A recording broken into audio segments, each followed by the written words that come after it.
Welcome to the Short Porch Podcast with your co-hosts Didi, Frida, and Jared Peterman. Let's get started.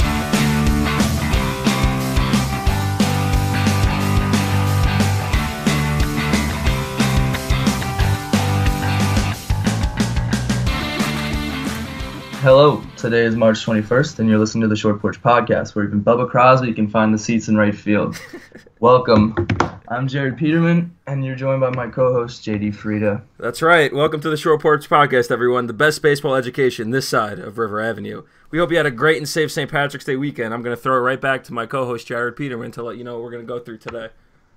Yeah, we're just going to have a few brief talking points, and as we mentioned on our last show, we'll have our regular season predictions and playoff predictions for the upcoming season. So without further ado, let's get started with the big news that came out today. Didi Gregorius leaving the World Baseball Classic with a shoulder injury, and he seems to be missing about 6 weeks. Ugh, jeez. What is your take on this, man? Didi Gregorius obviously left spring training to go play with his home land of the Netherlands, and obviously a lot of clubs have had this worry with their players going over to play in the World Baseball Classic for injury concerns. What is your take on Didi going to be out for, as just reported actually right before we started this, the whole month of April? Yeah, it's definitely a huge blow to the Yankees. I mean, I think the whole World Baseball Classic is a bigger deal, like a bigger issue than just Didi. I think, teams are more worried with pitchers, and, it's kind of a freak incident with Didi. I mean, he was ripping the cover off the ball, which was great. I think he was hitting like 348. He had a home run and 8 RBIs. So when you see that, you kind of get excited for his regular season coming up.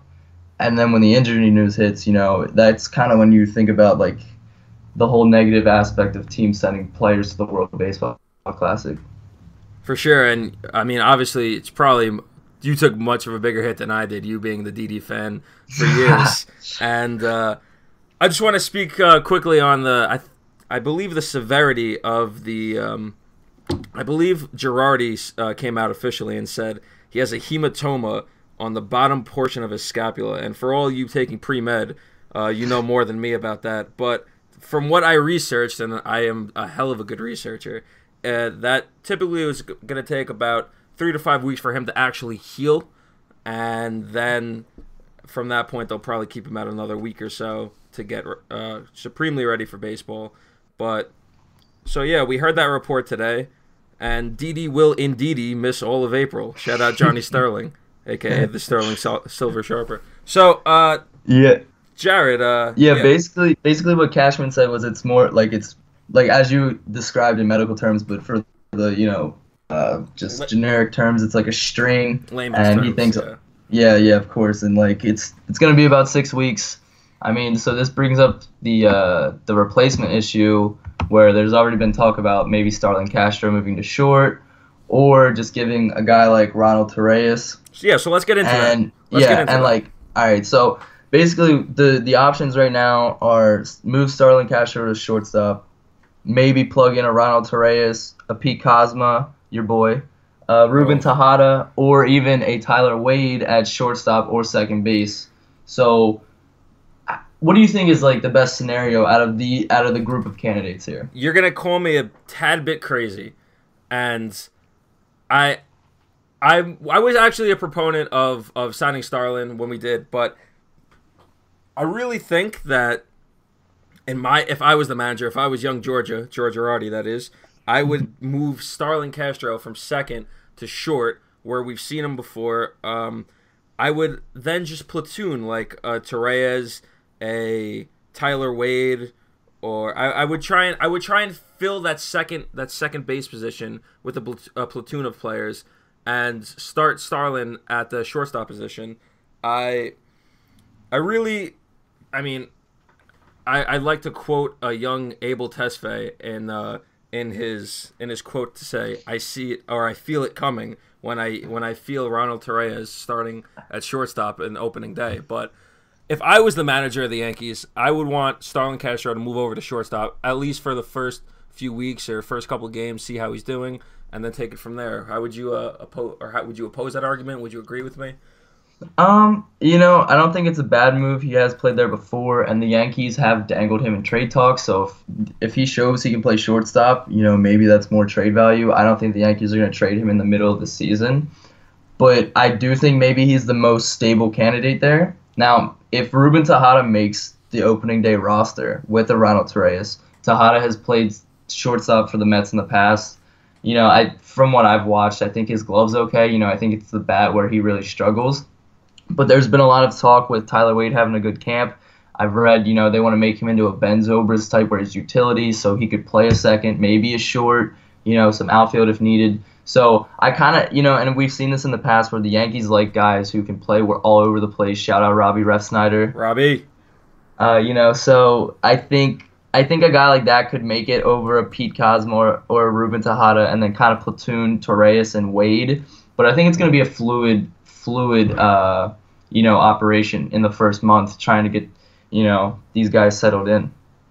Right. And I would say that I would agree with you in that statement. Also, another point that you brought up was the Starlin Castro being angled in trade talks. Now, we talked a little bit last week about maybe the Yankees making some moves for their younger pieces when we were talking about prospect talk and possibly moving a Brett Gardner, but ultimately we weren't sure how that was going to play out. Now, if I was to ask you the probability of moving a Starlin Castro, either beginning, middle of the season, how likely would you say that is? I mean, especially with the Didi injury right now, I don't think it's likely at all. Maybe towards the trade deadline, like I mentioned on the last pod, if the Yankees record is not very good, I think some moves will be made, And the big name that we haven't mentioned in this talk is Gleyber Torres, the hot prospect. They've basically already come out and said, listen, he's not starting the opening day roster. He's going to be in Double-A. They want to season him a little more, even though he's had a hot spring. I think a lot of Yankees fans would just love to see Gleyber out of the gates, but I think Castro is pretty safe in staying put for the first 3 or 4 months, but I think there might be a time if someone struggles and maybe Didi's out longer than expected, we might see Gleyber a lot earlier than expected. But as you said, Gleyber, they've already come out and said Gleyber is not coming up. He's not going to start the season in pinstripes in the Bronx. And I think it's the right move.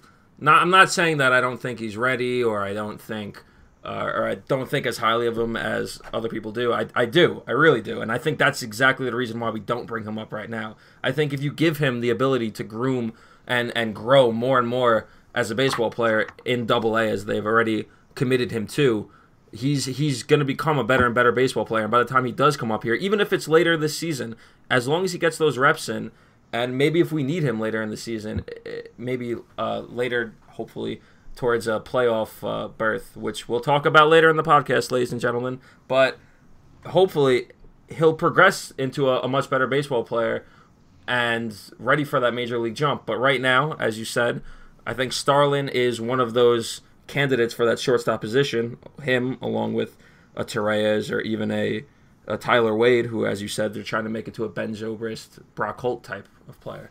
Right. So as we're on the topic of sad news, let's get into even more sad news.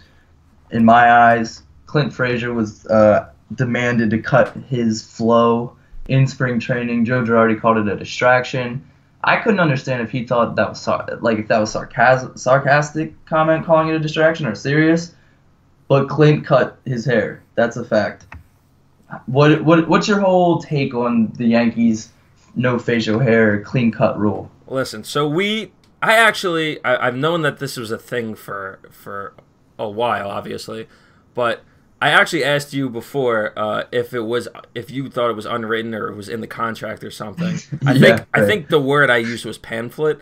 I don't think that was the correct terminology, but no, I don't think they're giving him a little brochure or a pamphlet on what it's like to be a Yankee. But in the contract with the big bucks on it, I do believe there's a no facial hair, no long hair rule. And you're probably right on that. Honestly, my take on it, there's only been a few cases where it's been rumored to be an issue with certain players. I can remember a few years ago. I don't remember how serious the talks were, but obviously Brian Wilson, the closer for the Giants a few years ago, right, not wanting to shave his luscious beard.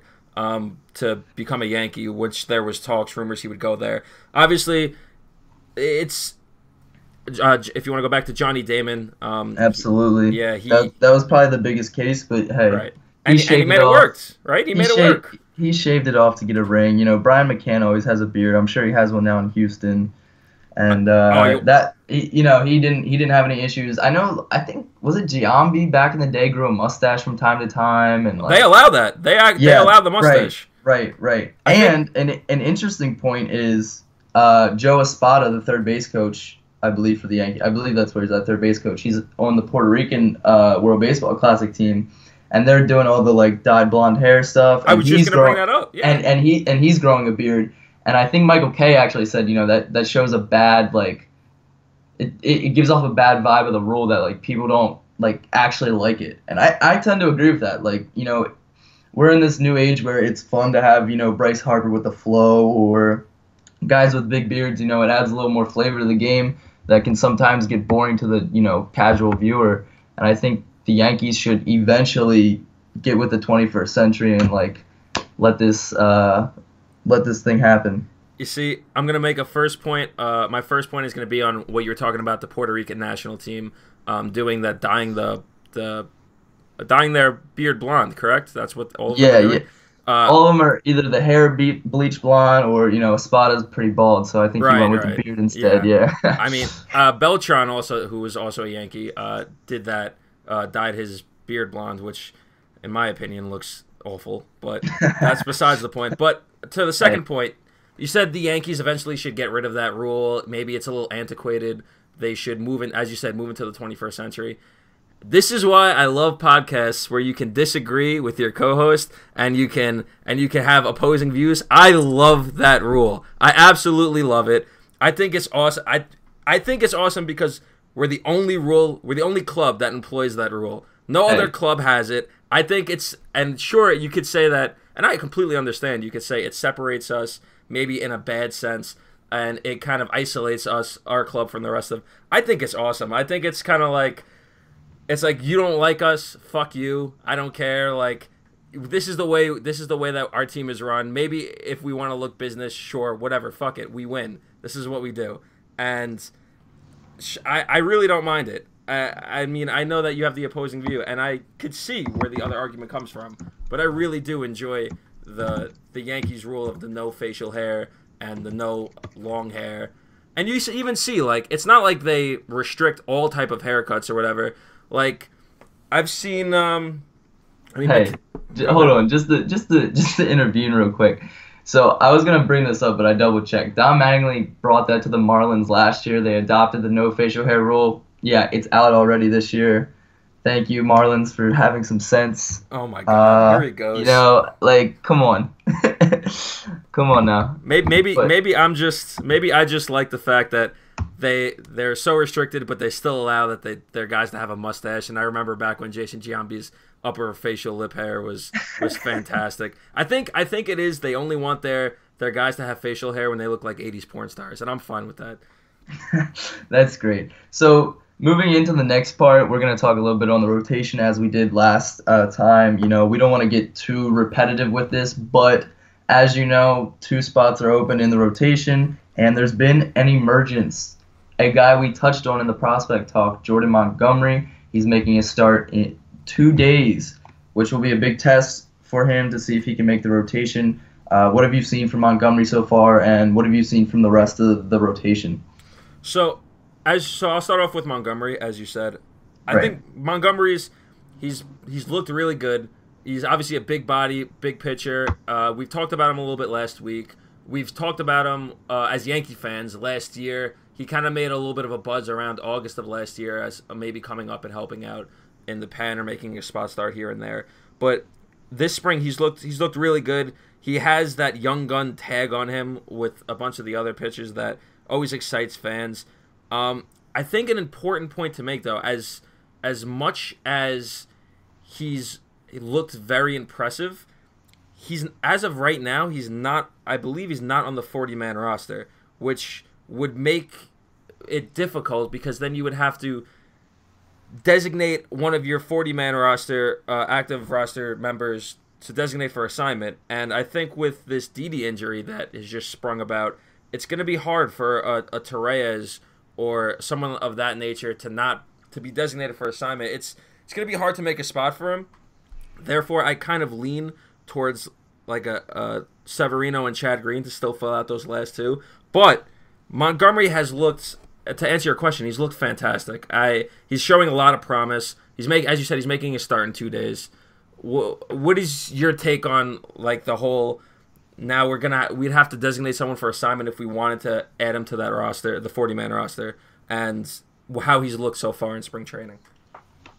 I don't think the 40-man roster thing is so set in stone because, the Yanks signed Ernesto Frieri, a reliever, like the other day, and he has a legit chance to make the roster. Girardi said so. I think there's more wiggle room than we expect, and I think if he shows, good signs like he's done already in spring, like he has a real chance. I know Girardi spoke on Severino and said, look, there's no free passes in this rotation. So I feel like a guy like Montgomery could emerge from that.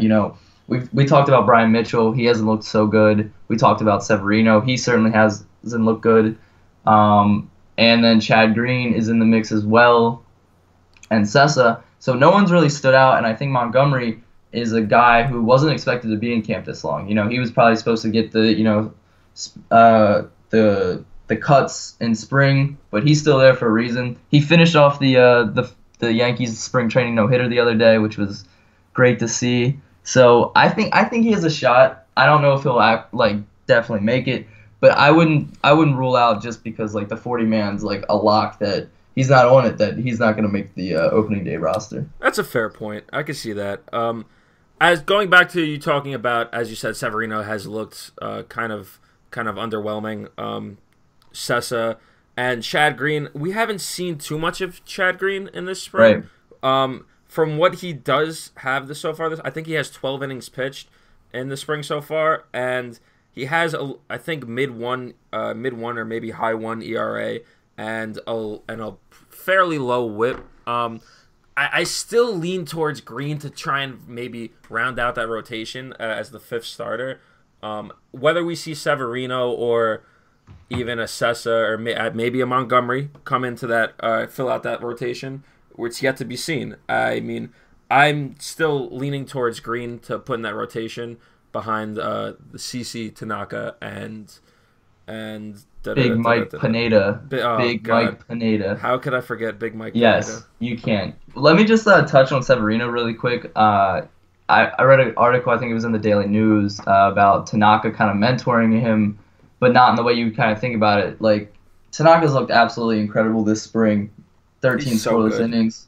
Thank you. Finally on board after all these years. But, no, but, Severino kind of seeked his, help. Like, how do you stay so calm on the mound? And, Tanaka just told him, write something somewhere, put something on your glove that'll make you, slow down. And Gary Sanchez has talked about it, where Severino just needs to, slow down on the mound.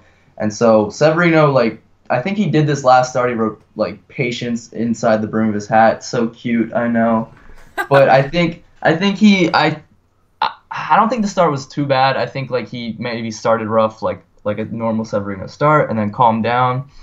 So there's something to look for. I think they do want to keep him in the rotation, but as Girardi said over and over again, he needs to command his fastball. He can't let that get away from him. But, as you know, I'm a big supporter of his stuff. Want to see him in the 4th spot. And I don't mind a Chad Green in the 5th spot or a Jordan Montgomery. But one thing I do want to point out is I think Adam Warren will start the season in the bullpen for sure. Yeah, I think I heard someone say that the other day. Honestly, it could have been Michael K. Oh, quick question before we get into anything else. I have 2 questions for you. I've probably asked you these before, but I need to get your thoughts on them once more. Overall thoughts on Michael K. I'm as a broadcaster or a radio host. Okay, yeah, that's correct. As a Yankees broadcaster, we'll start with that. I like him. I don't think he's that biased. as maybe some Yankee fans might want to hear from a New York broadcaster. I think he's pretty fair. I like him. His home run call is pretty cool. My dad eats that up. See ya. So I like him. What's the normal New York take? I'm not from there.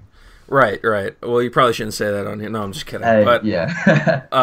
no, but we accept you nonetheless, Jared. And Yes. so the normal New York take is, I can't speak for all New Yorkers. I can speak for those whom I know and whom are Right. Yankee fans, who I speak to on a regular basis. We kind of view him as the goof, but he's our goof. He's our lovable goof. Like we own him, but we accept him for who he is. That'd be odd. We accept him for who he is. He's and in my opinion, I mean, this is my view. He's all that, like, a Yankee fan our age. He's all that we've known. Like, he's the voice that we've heard call Jeter, Posada, and Messina, and I don't know why I said Messina, but Rivera, and You didn't like Moose? no, I mean, I love Moose, Nah, but yeah, it was nah. just it was a I weird to understand. put it in between. But but like Tina, like he's the voice that our generation has grown up on. So I can't Right. hate the guy. So because all of his voice is etched in my memory forever. So Can I maybe chime in with maybe he's not the goof, because I want to name someone the goof on the broadcast. Oh, Yes God. Network. Paul O'Neill. Oh my, is he a goof? the Warrior, baby. Oh, I don't. That's for a different day. I'll get into the Paul O'Neill on the broadcast at a different day. But let's just briefly talk about the bats in spring training once more before we head into our regular season predictions. Obviously, Sanchez is on a continuous hot streak. That maybe he's not a streak. Maybe he's actually a good player. Think about it that way, huh? He might. And- You know what? He might actually be pretty good. Who knows? He might be decent. I was told not to expect 20 home runs every 60 games, but how can I get my hopes down after what he's doing all spring training? How about this, Jared? 20 home runs every 75 games. How about that? Hey, I think we'll take that. I think I'll take 30 home runs in 162, but that's besides the point. Greg Bird continuing a hot streak as well. Matt Holliday is hitting the ball well still. Torres, of course, we've talked, still raking.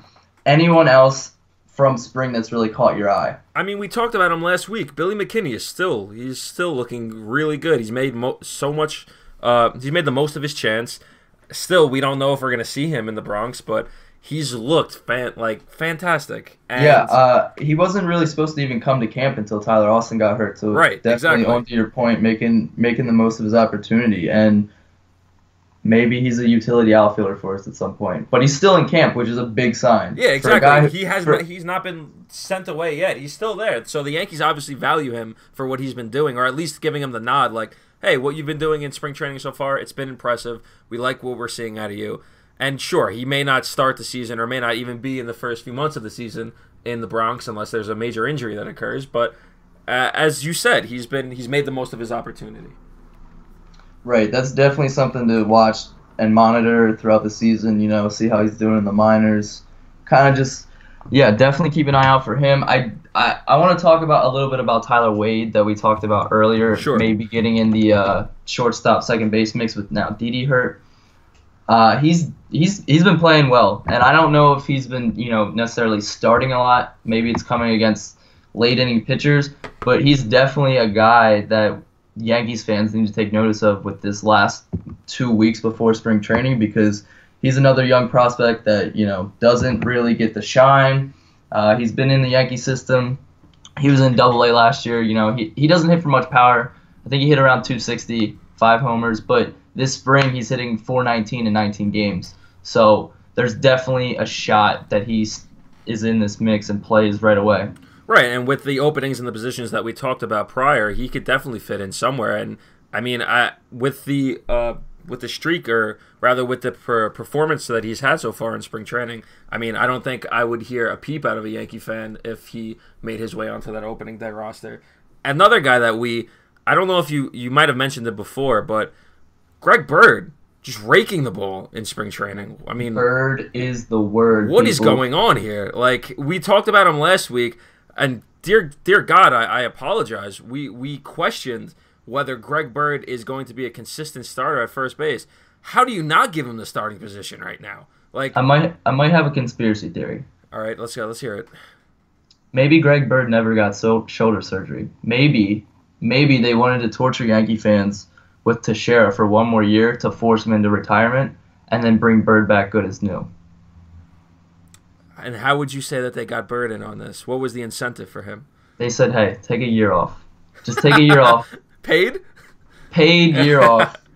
No shoulder surgery. You don't have to go under the knife. You don't actually have to sit here and sit on days where Teixeira is sucking up the place. You can just sit at home, maybe get a workout in the morning, come home for lunch, go back out, do whatever you need to do, but you don't have to deal with Teixeira anymore. So, I'd consider taking it. I mean, Teixeira would probably want to get me on a gluten diet or something. I don't know. I feel like he'd be a little badgering. All right. So part of that incentive, I guess, was that Greg Bird didn't actually have to watch Teixeira last year. Like that. He didn't. He didn't. Yeah, that would be pretty bad. But as we said, Greg Bird hitting .421 so far this spring, 4 home runs and 6 ribeyes. What? Yeah. How? Like, did he miss a season? I'm not sure. I don't know, and I don't even think he showed this much production in the Arizona Fall League. So there was he didn't. I was just going to bring that up. There was definitely some concern coming into spring training, and I know I was a big well, let's pump the brakes. He looked great when he played, but it's been a year. We don't know what we're gonna get, and so far, I mean, Yankees fans can't help but get excited for this guy. You really can't. And one more thing I want to bring up about spring training talk. Obviously, our record speaks for itself. We've looked very good in spring training, although we've lost Didi to the World Baseball Classic. We lost a few others, but what have you seen out of this pitching, besides Tanaka that we spoke on, and besides Jordan Montgomery? Right. What have you seen? I wanted to know more specifically, what have you seen out of the relief pitchers that have come and not started games? What can you see from them in the coming season? I think it's pretty clear. We have Betances and Chapman in the back end. Tyler Clippard's been playing, or he pitched in the World Baseball Classic for Team USA. He's likely our seventh inning guy, and Warren's in there with, a 6th, 7th inning, 5th inning if we need him. Tommy Lane has looked, Girardi trusts Tommy Lane for some reason. I'm not a huge Tommy Lane fan. Yeah. But, those are the main guys. I think the others are just going to be the Brian Mitchells, the fill-outs. So with a bullpen pretty much set like that, I haven't taken too much notice. Some of the familiar names we know have already been sent home. R.I.P. Nick Rumbelow, Johnny Barbado. But, hey, I haven't... What? Hey, guess what? Let's hear it. Pack your bags, Nicky. You're going back home, baby. You're going to Scranton. Going back to Scranton. Take the Scranton Express. Get acquainted with it. Your frequent flyer miles are going through the roof this season. Oh, my God. Absolutely. You're going to be up and down. But so with the bullpen kind of that stable, I haven't really monitored it too much. I've been more concerned with obviously the starters, but those guys who have come in relief, Montgomery, Sessa, Mitchell, Green, they've all pitched in relief, so that's definitely an option for the regular season as well. Excuse me. For sure. And so we talked about the pitchers in spring training. We've talked about a couple of the standout hitters. We've talked about obviously we talked about the rotation and now the bullpen. Is there anything else you want to touch on besides Greg Bird actually absolutely smashing the ball and Gary Sanchez really giving credence to the catchphrase "Gary is scary"? Yeah, no, that's pretty much everything. I think maybe what we should do is kind of predict the rotation really quick. I know we've discussed it where we think Severino's the 4th man, and you've made a strong case for Chad Green. But one thing to mention before that, we discussed last time, James Kaprelian. He did make a start for the Yankees. He looked really well. He hit the radar gun high, and they sent him away to get more work. So that's definitely a guy to watch. Come August, maybe September. Right. Yeah. And as you said last week, he's called himself the caged bull. He really wants to get going. He wants them to turn him loose. It's the smart decision. Maybe we'll see him in August. Maybe not. I think his time hasn't come yet. When his time does come, I think Yankee fans will be extremely impressed. But as you said, we'll get into the rotation. Obviously, the top 3 spots are pretty much set in stone unless something outlandish occurs. But in those last 2 spots, I've made my strong argument for Chad Green. And last week, I was very opposed to the thought of Luis Severino in the starting rotation for our New York Yankees. However, with the other pitchers who are looking to work their way into that rotation, looking as terrible, even him, Severino's looked pretty bad himself. But yeah, he has not looked sharp. They say. No, he's looked pretty dull actually. He's looked fairly terrible. But as we touched on last week, he's got. And I know baseball fans and especially people who actually view prospects at least half as close as scouts do. They hate the terminology, but his stuff looks good. But the stuff looks good. Oh, but his stuff is great. I understand that because his stuff could look as good as you want it to, but if it doesn't work, what is the stuff? So, hey, but I'm gonna ride Severino to the rotation, and I agree, and back to the minors when it comes this year. But until that point, I'm on board. I agree with you. So I think we can agree on that. You know, Chad Green as the 5th man. Maybe if Montgomery just pitches incredible, maybe he'll snag that spot. But I think that's pretty much the rotation. Let's hop into regular season. I want to bring up one thing. So, you know, we're not necessarily the gambling type, no. but never. But not me. The over/under for the New York Yankees this season is at 83 games flat. And I'm so glad you brought that up. I'm very glad.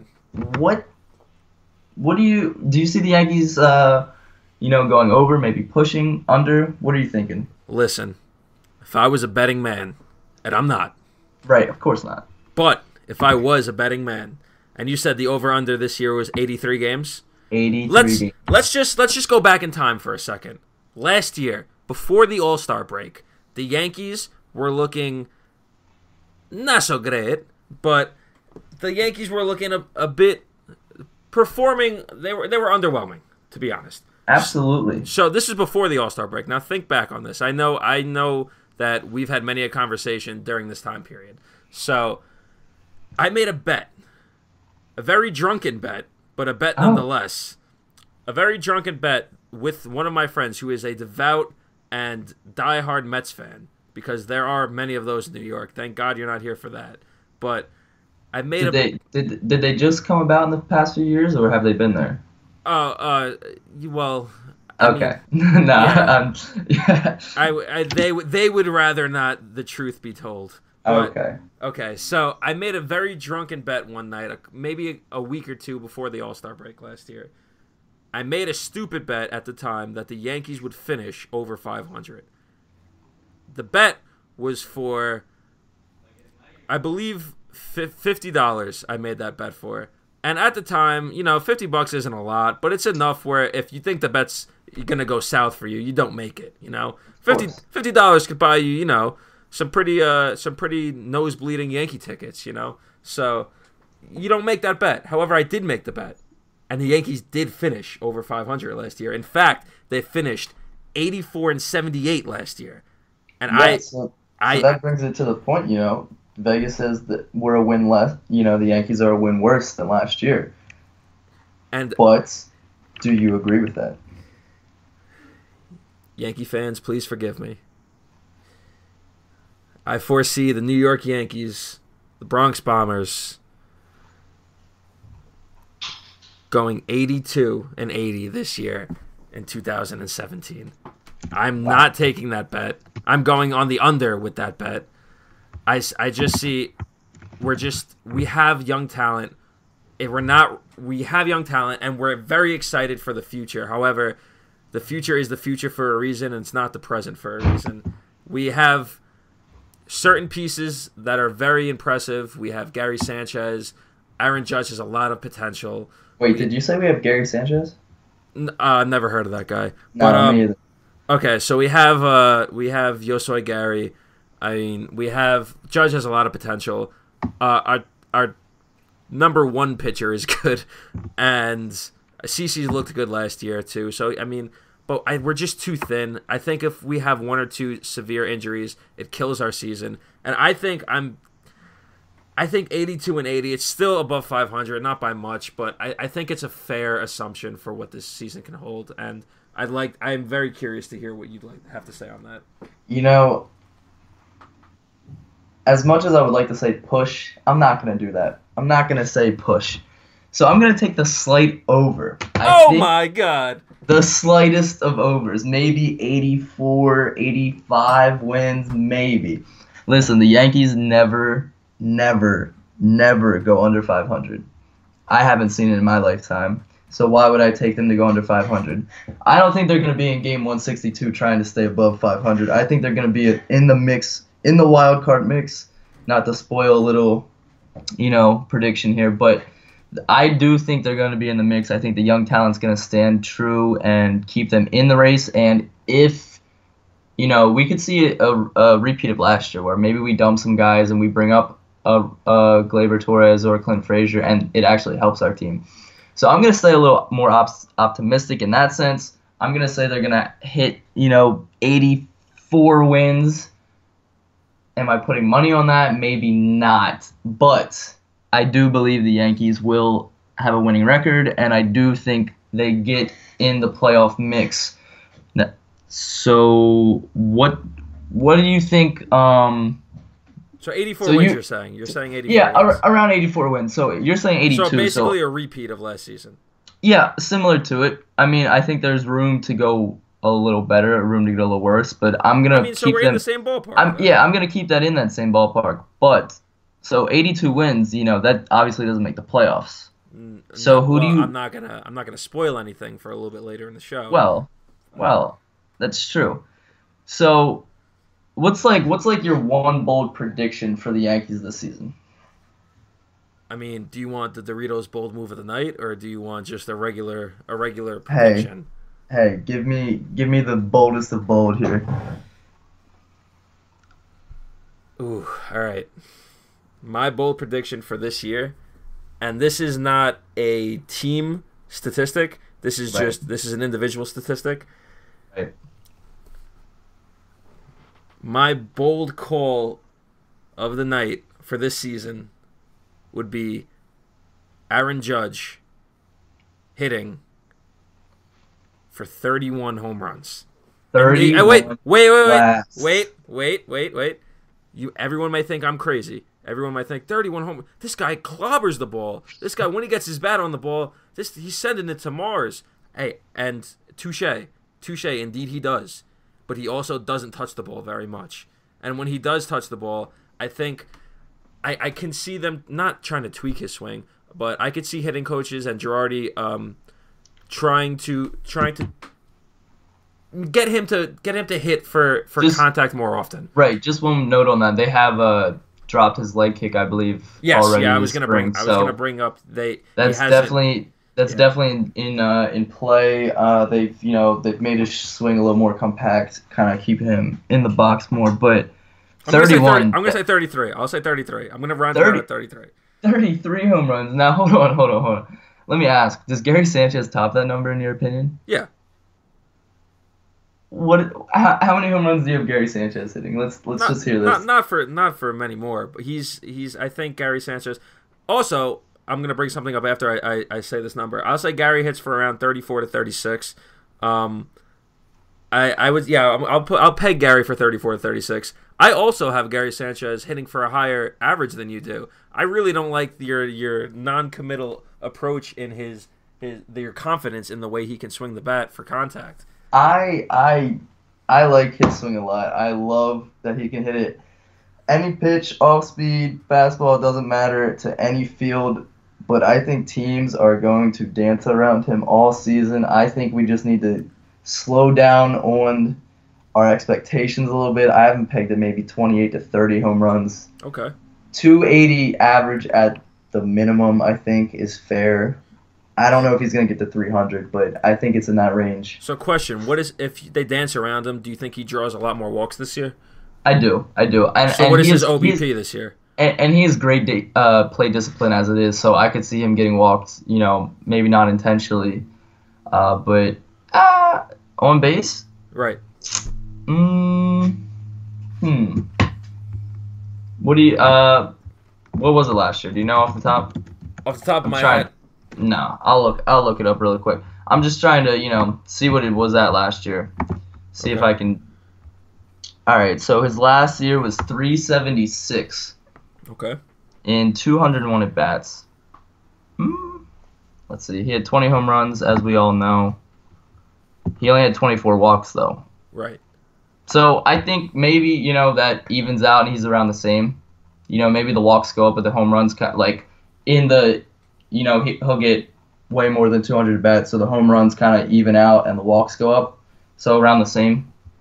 And what was the statistic that everyone was really upset about? Going back to Judge for a second, everyone was really frantic about if he struck out this many times in this many at-bats, then he would strike out this many times in X amount of at-bats. It was something ridiculous. He had a really high strikeout percentage probability or possibility. But from what I can surmise this season, obviously, as you said, they've taken his big leg kick out while in the box. They want him to get that bat around a little quicker, maybe not try and club the ball. I mean, when he does get that bat in the ball, it hits scoreboards like we've seen in spring training so far. But if you can pull that statistic up, what was his percentage of strikeout to at bats last season? Because I'm trying to find it. When I typed it in, it only brought up his minor league stats, and it didn't even show. Here we go. Okay. Well, while you search that up, I mean, nonetheless, here he had 84 at bats, 42 strikeouts. So literally 50%. Jesus. I mean, I know we had math with Mamadou Khan, but I do believe that is the right percentage. Our listeners won't understand what a gem he was, but let's just say my math skills are refined because of him. Oh my God! If I know two things in life right now because of that man, it's SpongeBob and math. That's all. That's all you need to know in life these days, ladies and gentlemen. That's right. All right. So your bold prediction was on the hitting side. I'm gonna go pitching side, and you've talked about my love for Tanaka, and I'm gonna double down on that. Okay, he doesn't get injured for the season? Is that your bold prediction? No, because that's been my prediction every year. All right, good. Hasn't. So, he was 7th in Cy Young voting last year, if I'm correct. I believe I'm correct. He was 7th in Cy Young voting. Very under the radar. I think this year he hops in, and this may not be bold enough, but he's going to hop into the top 3 to 5 in voting in Cy Young for AL. Okay. All right, so you've basically stated that you think that Tanaka will be on the border of being a Cy Young He pitcher. will be in the mix down the stretch, and going to Cy Young Award winners, you don't have to have a winning team to win this award. Right. So if his stats hold up, and I think obviously this spring he's looked incredible. I think he's gonna come out hot, and I think he has a real chance to make some noise in that race this year. I would agree with you. I think he has the ability to. I mean, obviously he has the ability. I think with this team, if he keeps the ball in the park, if he's a stupidly good control pitcher, we've seen this spring. He is the finesse god. Yeah, he is. Bottom line. Go ahead. So as I bring up the Cy Young, let's get into Cy Young predictions. So we're not gonna say one pitcher's gonna win the Cy Young award. I'm gonna give JD a list of 5 guys in each league, AL and NL, and I'm gonna give 3 that are the kind of the favorites of the group, and then 2 kind of sleeper guys, or maybe under the radar guys. So first, and then he can just kind of give his thoughts on that, who he thinks the favorite is, or whatever. So first, sadly, there's a guy that pitches in a state of Massachusetts. I don't know for what team, but Chris Sale. Never heard of him. No, me either. I knew him, but I think I forgot about him after this off-season trade or something. I don't know. And then there's Justin Verlander. The guy who dates Kate Upton. I didn't know if you knew him beforehand, but yeah, that's his name, by the way. No clue. And then Corey Kluber. And then, as I mentioned, Masahiro Tanaka. And a sleeper candidate I'm going to throw out there, Cleveland Indians pitcher Danny Salazar. All right. So you've kind of brought up a few names that I've had pegged for AL Cy Young contention. I kind of want to bring up something kind of interesting. I was looking at, as we said, we're not betting men, but I was looking at the odds to win the Cy Young Award for the AL a couple days ago or yesterday, and they currently have Chris Sale as a 7-2 favorite to win the American League Cy Young. Now, they have a man by the name of Masahiro Tanaka as a 14-1. What great odds we have. Right. So it's not going to be the popular pick amongst New York Yankee fans. It's not going to be the popular pick amongst any AL East fan that doesn't live in Boston, Massachusetts. But I mean, the obvious pick, in my opinion, as long as he stays healthy, is Chris Sale has been a fantastic pitcher for the majority of his career. Now going to Boston with you want to talk about murderer's row lineup, we'll talk about murderer's row rotation with Porcello and Sale and Price.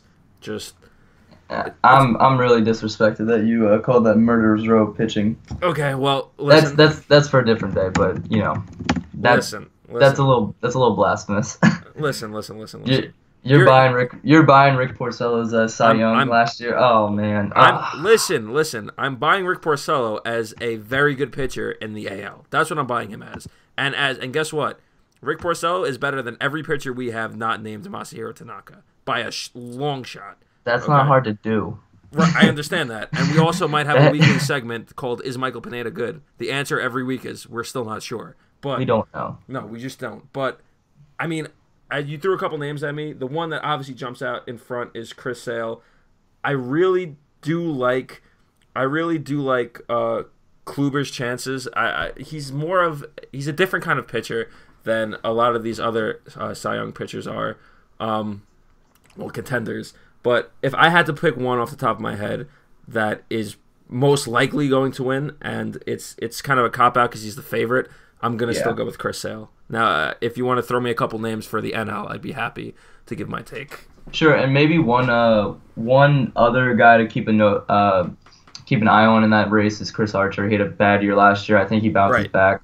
So I'd actually throw him in there as well.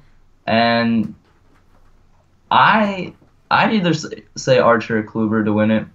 I really do. I do like Kluber, as I said, behind Sale. Yeah. I think Kluber's all right, so getting into the NL, briefly, the guys I brought up, Clayton Kershaw, Noah Syndergaard, Madison Bumgarner, and then I had two kind of sleepers, Garrett Cole of the Pittsburgh Pirates and Julio Teheran of the Atlanta Braves. Give me your thoughts on that. Listen, I am a big fan of Garrett Cole. And yes. I have been. And I've had him on my fantasy team the past 2 years. And so I'm obviously a huge fan of that guy. I wish he was a New York Yankee. Oh, how I wish. But listen, we want to talk about one of the best pitchers, maybe the best pitcher of all time, in Clayton Kershaw. But I'm going to go with a guy who I think is, in my opinion, we're not a fantasy podcast, but if you're drafting a pitcher in fantasy, you draft this man right here, who I predict to win the NL Cy Young. His name Thor. Is not Thor at all. Oh. His name is Mr. Max Scherzer, pitcher for the Washington Nationals. He is currently second in the odds behind Kershaw, of course. Scherzer is a huge strikeout guy. I think he's on track to start the regular season, but he might miss a game or two, so that's just something to monitor in this. But yeah, definitely a staple in Cy Young voting, Max Scherzer. He's fantastic. He's been so good in the past few years, and I would value him in his current odds to take over even a guy like Kershaw. Right. Okay. So let's get into MVP really quick. MVP is kind of a award that, the same kind of guys are in the mix every year. And I think in the AL that's really obvious. Mike Trout, Jose Altuve, and sadly Mookie Betts. So if I had to pick, I'm going with Trout until he like completely does something that is not up to his par. I'm gonna ride Trout to an MVP again and again. He's finished in the top 2 the last, I don't even know how many years, 4 or 5 years. Right. Yeah. It's a safe bet. I'd go Trout. What's your take? Before I get into my prediction, I have a question for you. Do you not? I mean, obviously, Altuve, Mookie Betts, and Mike Trout are probably the 3 to run away with it. Do you value outside guys on the bubble like a Miguel Cabrera or like a Manny Machado at all? I would value Machado for sure. That's for sure. Miguel Cabrera maybe not so much. I don't think. He MVP voting gets really into the sabermetrics as it's been discussed in the past, and I think a big part of Miguel Cabrera's game is like RBIs, average. I mean, obviously I'm sure his metrics are just fine, but compared to like a Trout, a Betts, even a Machado or Altuve, they probably don't stand up. So, but a guy like Machado for sure.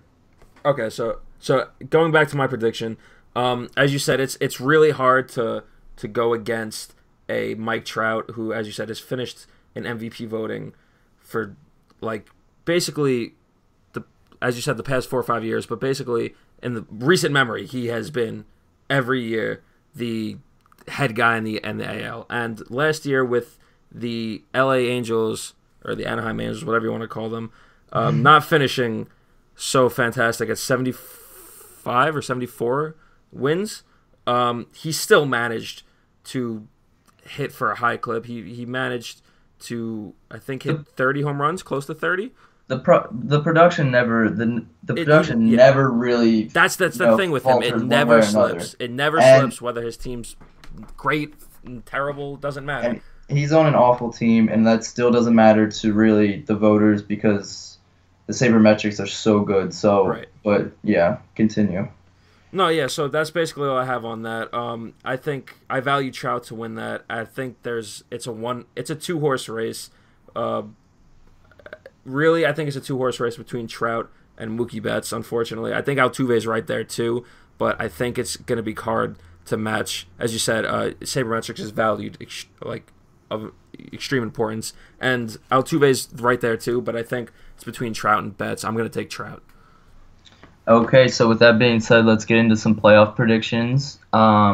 So we didn't get into NL MVP if you want to touch on that. Oh, you're right. Okay, so the 3 I had marked down for NL MVP, Chris Bryant, Corey Seager, Bryce Harper. Feel free to add any names in. I'm going to say it off the top that I like Corey Seager to win this award this year.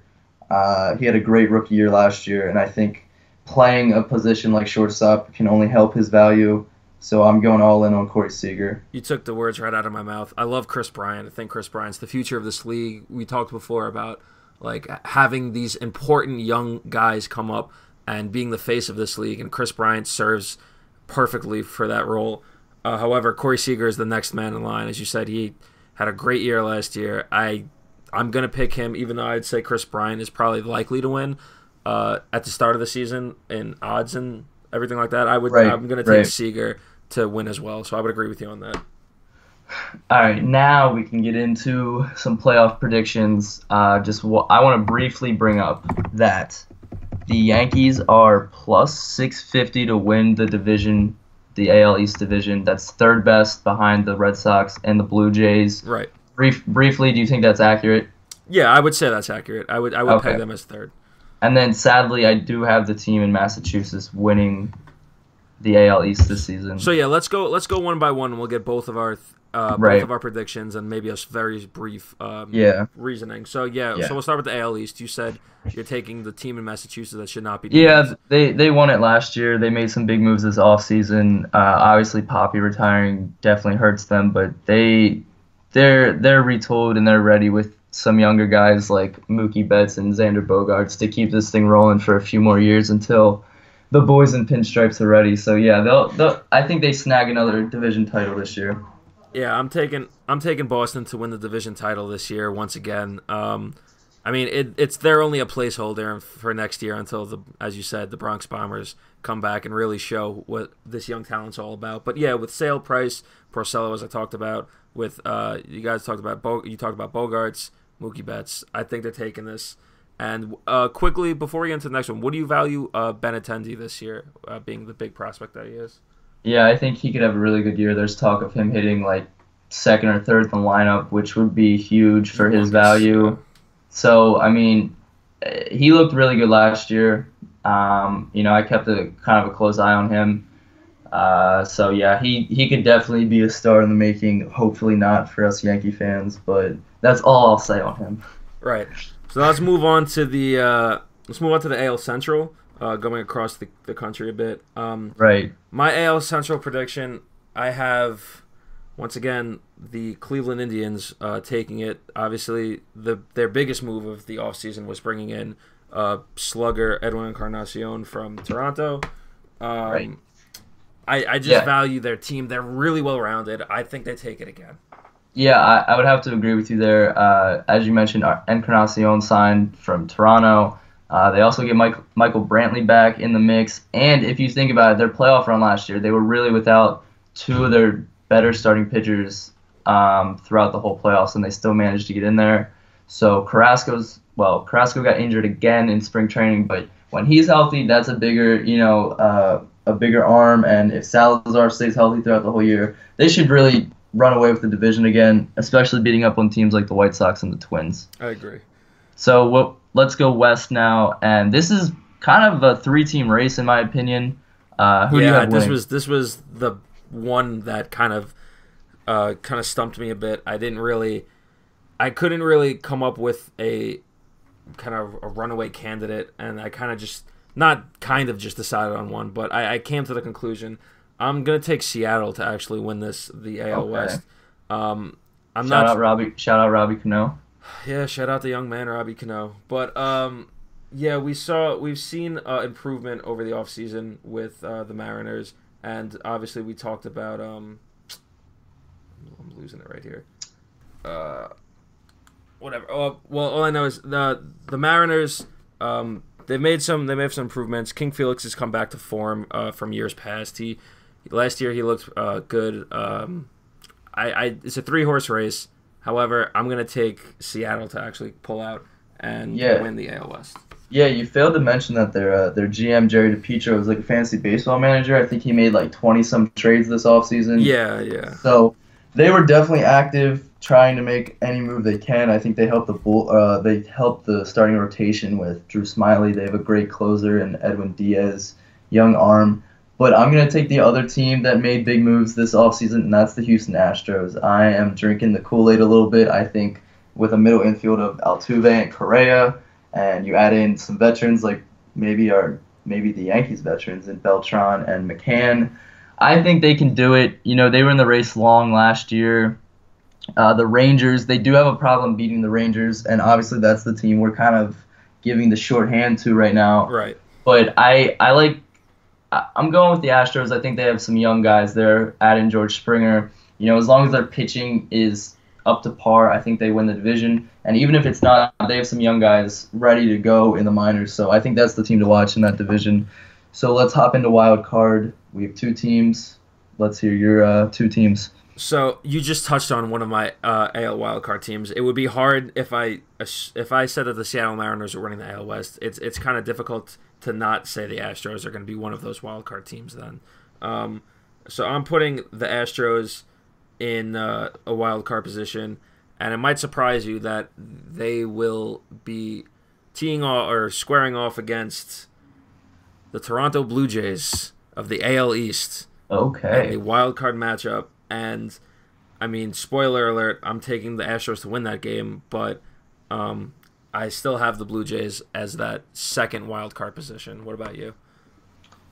Yeah, I'm going to put the Rangers in there. I think they're a veteran team. I think Cole Hamels at the head of that rotation helps a lot. They made some – they have some flyers, though, so it could easily go south. They're relying on Carlos Gomez, and they signed Andrew Kashner and Tyson Ross, who have injury concerns. But I like some of the young talent they have in Nomar Maraza and Joey Gallo. So I think that team can sneak into a wild card. And I'm I'm leaning towards the Tigers right now. I was I'm not heavily I'm not, considered them. I'm not like confident in it, but something just tells me, another veteran team with like Cabrera, Kinsler, JD Martinez if he's healthy, and their rotation's solid, but I really think it's the second wild card spot's up for grabs. Maybe a team like I think the Mariners are definitely in consideration. I think the Tigers are. I think the Blue Jays are. The Yankees I think can be in that mix. Maybe not towards the top of it, but they can be in that mix. You can even throw in like the Orioles and the Royals in that mix. So it's gonna be I think like as you saw last year, it was a log jam for that second spot. The Yankees weren't it till like the last week of the season. I think it's gonna be that type of scenario again, and I think almost any team can really come out of that bunch, but I'll give the nod to Detroit.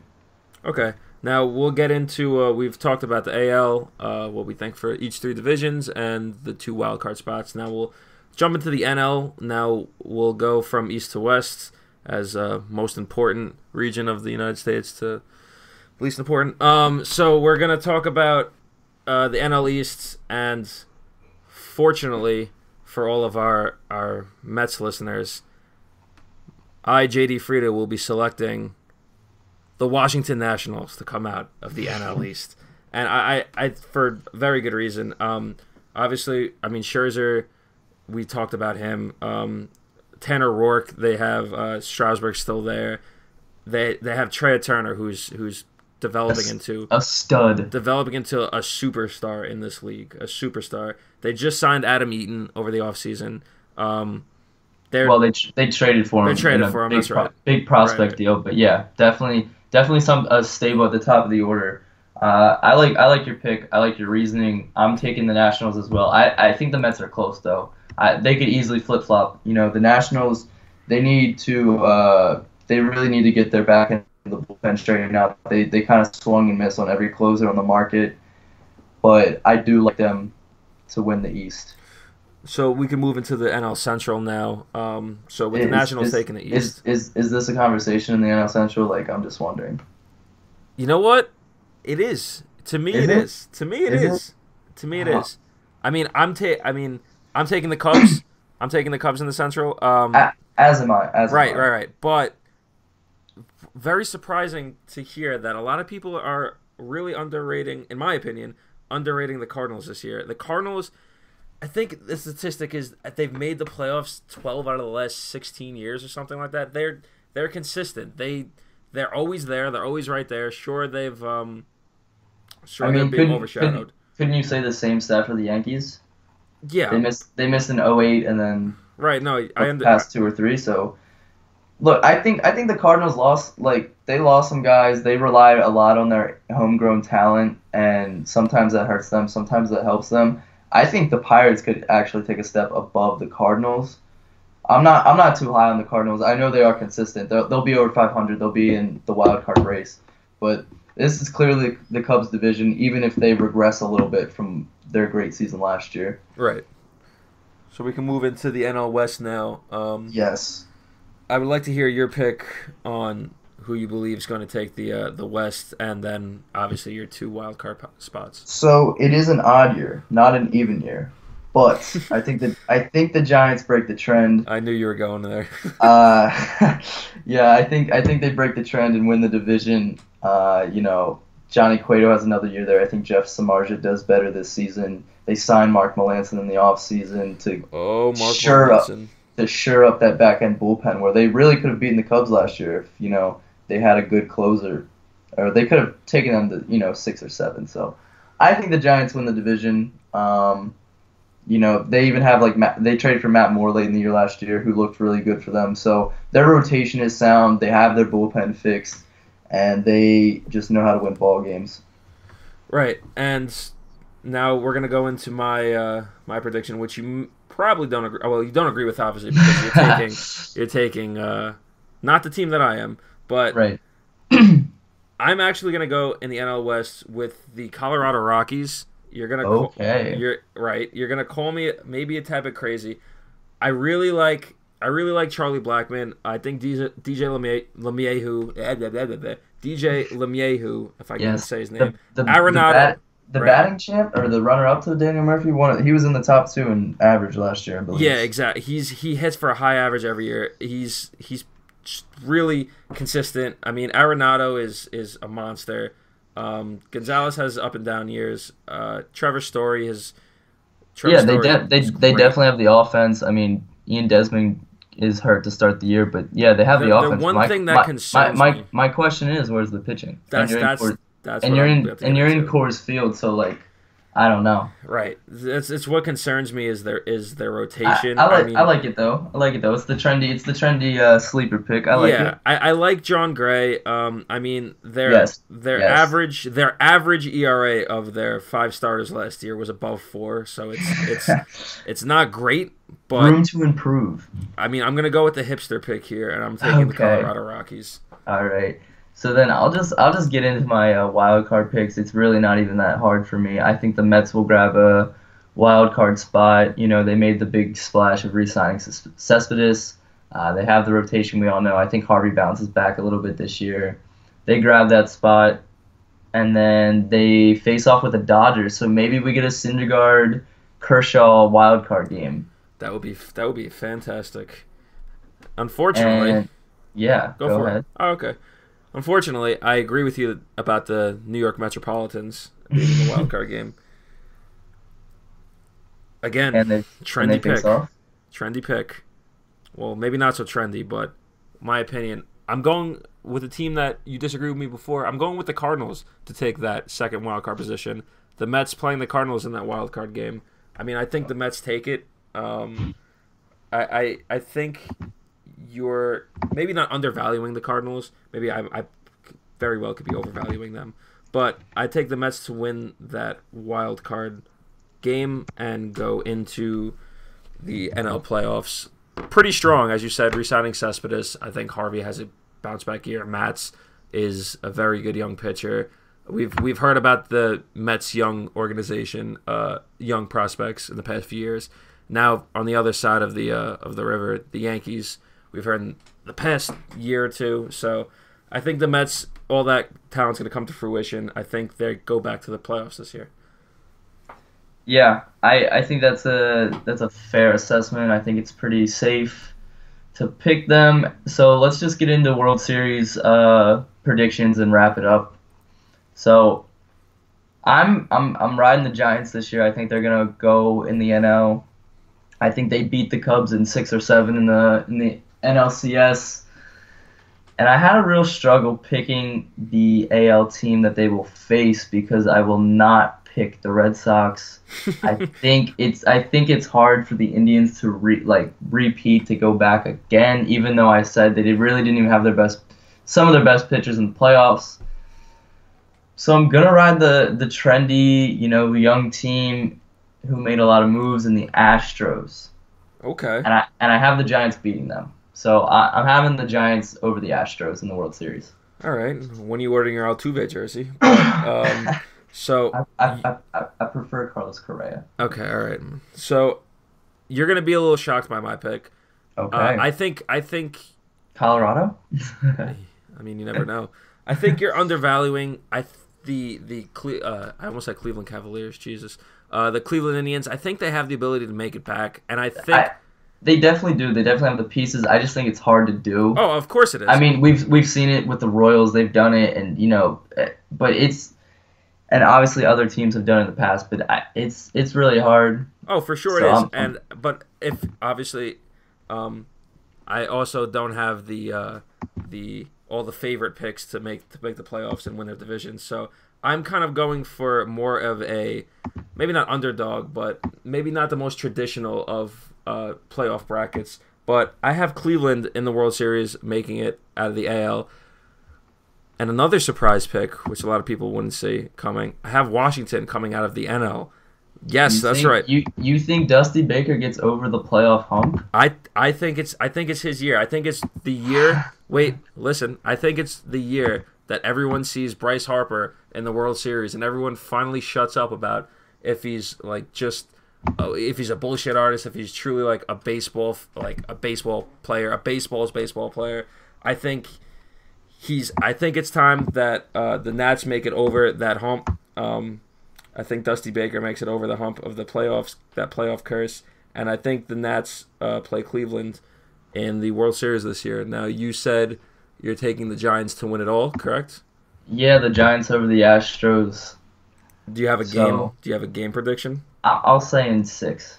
All right. Well, I'm gonna follow suit there. I'm taking the Nats over the Cleveland Indians in a 6-game series. Double heartbreak for the Indians, back-to-back years. It reminds me of not to the full extent, but Buffalo Bills of the early 90s. Yeah, well. But so I mean, I could definitely see your picks coming to fruition. I hope my picks come to fruition. I could see the Indians definitely making it back there in maybe a surprise to some, but I think they have the ability. I think they have the pitching if everything stays healthy. And I could see the Nationals making it there with both their offense and defense. Right. Okay, so that kind of wraps up today. We'll be back in another 2 weeks. April 4th is the tentative date as of now. The Yankees will have one regular season game played, so we'll kind of break that down, give you a kind of preview of the week ahead, and just kind of talk about the opening day roster and what we saw from game 1 and what we expect to see throughout that week. And then in the regular season, we'll be weekly, giving you recaps every week of what we see in the games and just have some weekly segments. Right. What Jared said is he made maybe a little bit of a misstep in saying that the Yankees will have one regular season game played. What he meant to say is they will have won their one regular season game played. And we will kind of recap that, maybe a little prematurely get into what our expectations for maybe the first half of the season will be. As he said, we'll come to you every week once the regular season starts. We've been coming to you every 2 weeks as of now, and we'll see you again in 2 weeks from today. So is there anything else you'd like to add? I believe that's everything. Give the shout out to Ben Ben Sound for the intro music again. I would like to thank Ben Sound for our opening intro song. Ben who? Ben what? Ben Gamble? Ben Stiller? No. Ben Sound. Thank you all for listening to the Porch Podcast once again. I'm JD Frieda. For me and Jared Peterman, I'd like to say have a great Tuesday. Enjoy the rest of the Yankees preseason or spring training, and we will see you again in 2 weeks on April 4th.